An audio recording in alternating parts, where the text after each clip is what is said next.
This is the way it used to be in Bristol Bay, Alaska, the home of the world's largest salmon run.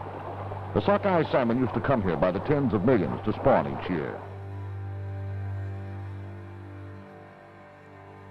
Almost all of the salmon that's caught's canned, except for that which is dried and smoked for winter food.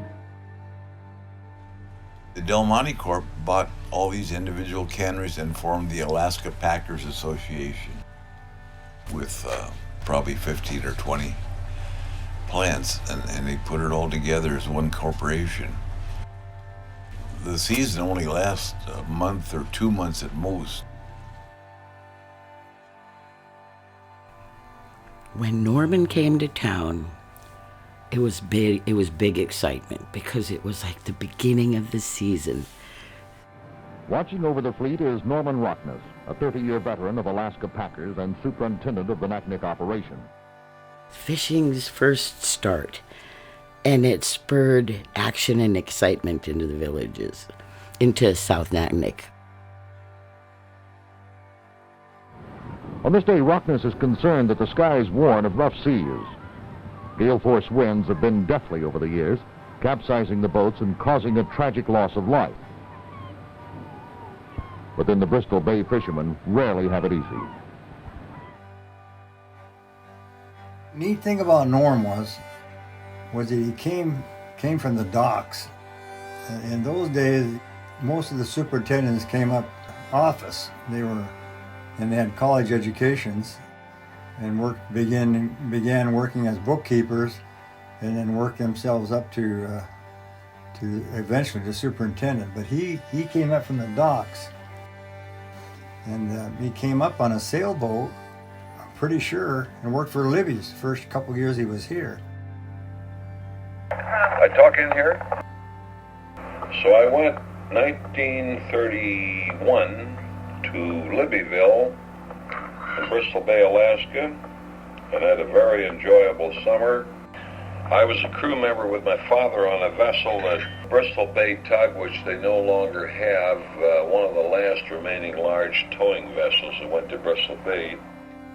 I recall he came here early 1900, 1904 or 5 or 3 or wherever, when he came to Seattle, and most of his friends were what we call Newerlandings, people from up in northern Norway, and these people were healthy, young, hard-working people, and they wanted to make a living. And he went to Astoria, Oregon, and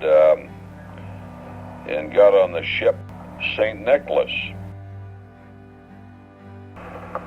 In 1935, had the great opportunity to fish with my father as a halibut fisherman on the vessel Eagle.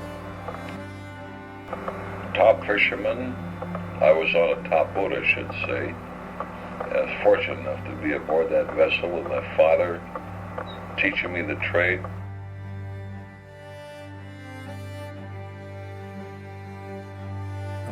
My dad was very proud of being an assistant superintendent for Libby McNeil and Libby in Igigik when he was 29 years old.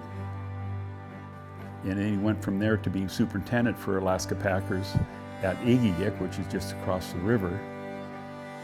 And then after years there, he went up to Naknek, stayed in the White House at Naknek, at South Naknek, in the APA ranch there, and he was area superintendent.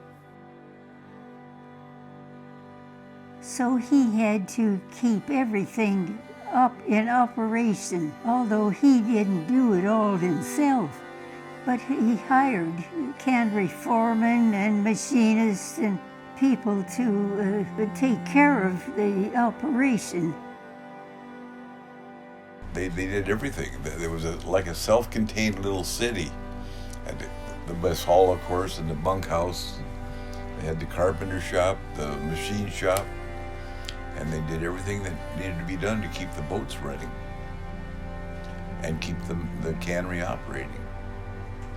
He valued his workers, especially the ones he's had around him for a long time. Understood fishermen. He got along real well with fishermen, probably better than almost any superintendent around. They liked him and they worked hard for him. So he was always learning stuff from the people in the villages who worked for him to make him a better superintendent, you know, knowing what the changes in the channels, so he could plan ahead. He was a huge force to deal with, and the whole village respected him because at least one member of every family worked at the cannery in some form.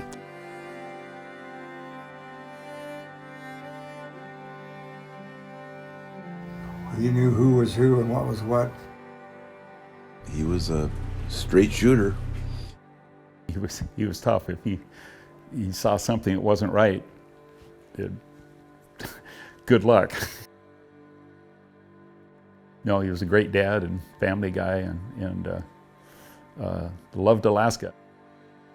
From what I saw, he ran a tight ship, but very fairly, and did an excellent job of making that cannery profitable and making it run well.